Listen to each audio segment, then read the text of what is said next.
ഇത്ര നേരം അവിടെ പിടിച്ചു നിർത്തിയിരിക്കുകയായിരുന്നു. ഇതിപ്പോൾ നിങ്ങൾ വിളിച്ച് പറഞ്ഞുകൊണ്ട് വണ്ടി വിട്ടു വന്നു. ഓ, ഇൻ്റർവ്യൂ അത് ഞാൻ പോയെന്നേ വിചാരിച്ചിട്ടുള്ളൂ. ഇതിങ്ങനെ കിടക്കുമ്പോൾ ഞാൻ എങ്ങനെ പോകാനാ വിനോദ? ആ, നിങ്ങൾക്ക് കാര്യവിവരമുള്ളൊരു ഭാര്യയുണ്ട്, അതങ്ങനെ പറയുന്നു. പല റെക്കോർഡ്സിലും ഇയർ ഓഫ് ബർത്ത് വേറെയാ. നേരത്തെ സ്കൂളിൽ ചേർക്കാൻ വേണ്ടി അവളുടെ അച്ഛൻ കാണിച്ച അതിബുദ്ധിയാ. ശരിക്കുള്ള പ്രായത്തേക്കാൾ കൂടുതലാണ് പല സർട്ടിഫിക്കറ്റിലും. സത്യവേദാന്നാ ഇപ്പം എൻ്റെ സംശയം. ആ, ഞാൻ വിളിക്കാം.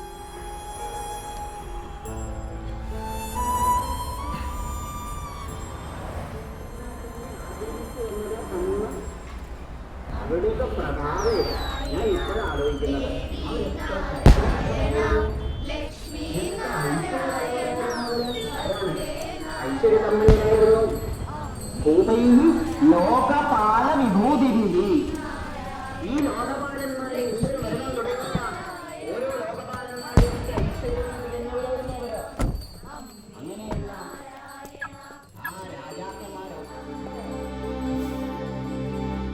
ഞാനുണ്ടാക്കിയ ആക്സിഡന്റിന് നിന്റെ ലൈസൻസ് സബ്മിറ്റ് ചെയ്തതിന് റിവെഞ്ച് ആയിരുന്നോ?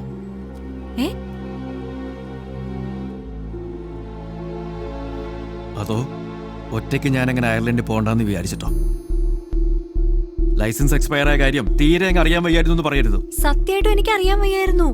ലൈസൻസ് കിട്ടിയത് പിന്നെ ഇന്നലെ ഇതിനു വേണ്ടി എടുത്തപ്പോഴാണ് ഞാനത് കൈകൊണ്ട് തൊട്ടത്. അതൊന്നും തുറന്നു നോക്കാൻ പോലും നിനക്ക് തോന്നിയില്ല?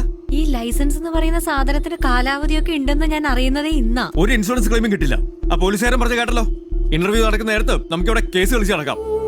നമുക്കല്ല, സോറി, എനിക്ക്. ഉത്തരവാദിത്തം വണ്ടിയുടെ ഓണർക്കാ. അതൊന്നും നിനക്കറിയേണ്ട കാര്യമില്ലല്ലോ. രാജീവ്, അയർലൻഡിന് രാജീവ് പോകുന്നത് നമ്മുടെ എല്ലാവരുടെയും ഭാവിക്ക് വേണ്ടിയാണെന്ന് എനിക്കറിയില്ലേ? നമ്മളത് സംസാരിച്ചിട്ടുള്ളതാണല്ലോ. ശരിയാ, എനിക്കും ലച്ചുവിനും കൂടെ വരാൻ പറ്റാത്തതിന് എനിക്ക് വിഷമം തന്നെയാ. ഞാൻ ഇന്റർവ്യൂ തോറ്റേന്റെ അന്ന് തൊട്ട് ലച്ചു എന്നോട് മിണ്ടുന്നില്ല. ഇനി രാജീവും ഇങ്ങനെ പറയാതെ നമുക്കൊരു നല്ല ജീവിതം വേണമെന്ന് എനിക്കും ആഗ്രഹം ഉണ്ടാവില്ലേ?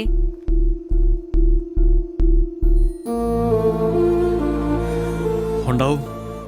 പക്ഷെ നിന്നെ സംബന്ധിച്ച് അത് ഓഫീസിൽ പറയാനുള്ളൊരു പൊങ്ങച്ച കഥയാ. ഞാൻ നല്ല ജീവിതം എന്ന് പറയുമ്പോൾ അതിന് വേറൊരർത്ഥം കൂടിയുണ്ട്. ഇപ്പോഴത്തെ എനിക്ക് മടുത്തോന്നു.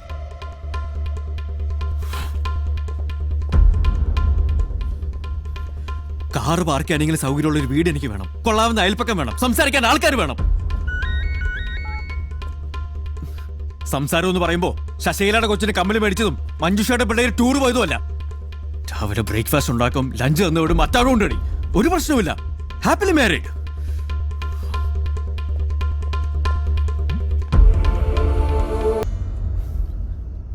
സ്വപ്നോ? എന്താ നിന്റെ സ്വപ്നം? എന്ത് സ്വപ്നം നീ വേണ്ടാന്ന് വെച്ചത്? UDC പോസ്റ്റിൽ നിന്ന് ജൂനിയർ സൂപ്രണ്ടിലേക്ക് പോകണമെന്നെങ്കിലും നീ സ്വപ്നം കണ്ടിട്ടുണ്ടോ എപ്പോഴെങ്കിലും? സ്വപ്നം കാണാനുമാണ് ഒരു മിനിമം ക്വാളിഫിക്കേഷൻ. മുടിയും ചോപ്പിച്ചും സ്വപ്നം പോലും. ഒന്നെടുത്ത് തുടയ്ക്കേ. ഹലോ, അതെ.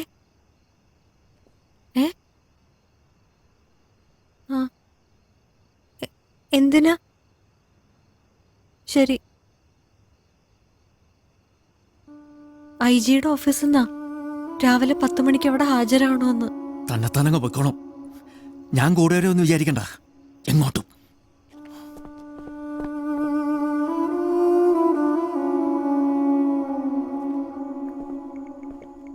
ഉച്ച കഴിഞ്ഞ് ഡിസ്ചാർജ് ചെയ്യുമെന്ന് പറഞ്ഞിട്ട് ആ ലേറ്റായി. ആ, തലവേദന ആയതുകൊണ്ട് അവൾ നേരത്തെ ഇറങ്ങി.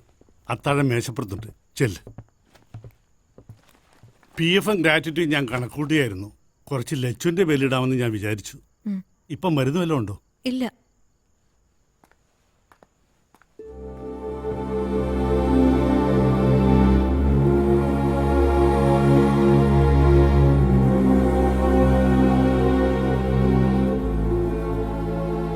അവരെന്തെങ്കിലുമൊക്കെ ചോദിച്ചാ എന്താ പറയണ്ടേന്ന് പോലും എനിക്കറിയില്ല.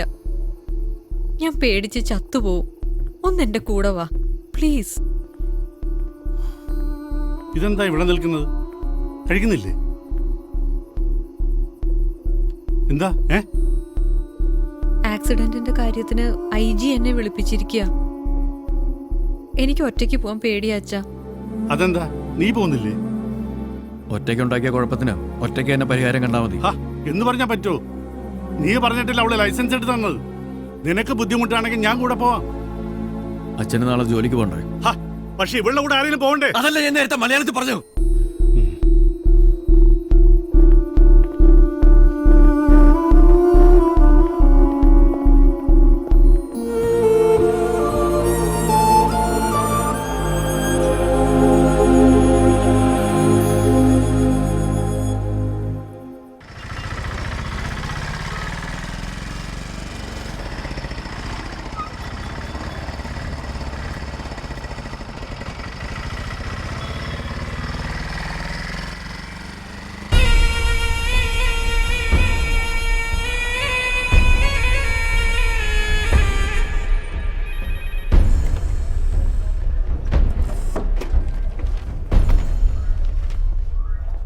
IG സാറ് എന്താ വരാൻ പറഞ്ഞിരുന്നു.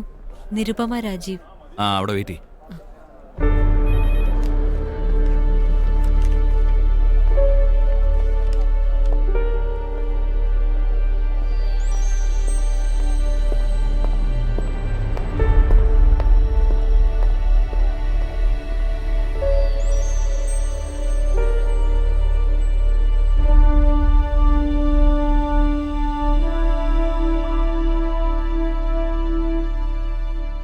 മറ്റന്നാൾ എന്തൊക്കെയാണ് നിരുപമയുടെ പ്രോഗ്രാംസ്?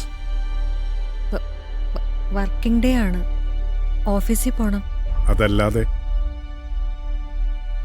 അതല്ലാതെ ഒന്നുമില്ല. മറ്റന്നാള് ഓഫീസിൽ പോകണ്ട.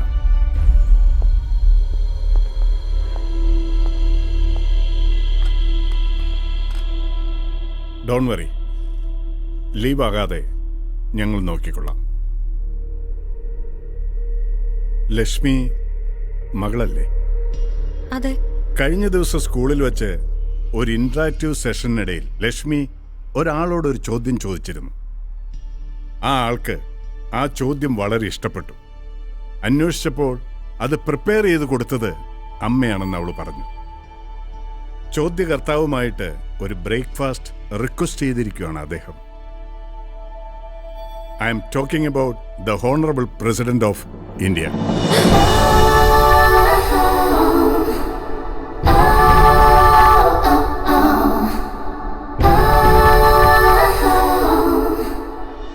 നിരുപമയെ കാണണമെന്ന് രാഷ്ട്രപതി നേരിട്ട് ആവശ്യപ്പെടുകയായിരുന്നു. മറ്റന്നാൾ 8 o'clock breakfast with the president at the Taj. അതിനുശേഷം 12 മണിക്കുള്ള ഫ്ലൈറ്റിൽ പ്രസിഡന്റ് ഡൽഹിക്ക് മടങ്ങിക്കഴിഞ്ഞാൽ നിങ്ങൾക്ക് തിരിച്ചു വീട്ടിലേക്ക് പോകാം. നാളെ ഏകദേശം 6 മണിക്ക് ഒഫീഷ്യൽ വെഹിക്കിൾ നിങ്ങളുടെ വീട്ടിലെത്തും. You will be taken to Taj. നാളെ അവിടെയായിരിക്കും നിരുപമയുടെ താമസം ഫോർ ഒഫീഷ്യൽ റീസൺസ്. സാർ, ആ ചോദ്യത്തിൽ എന്തെങ്കിലും പ്രശ്നം ഉണ്ടായിട്ടാണോ?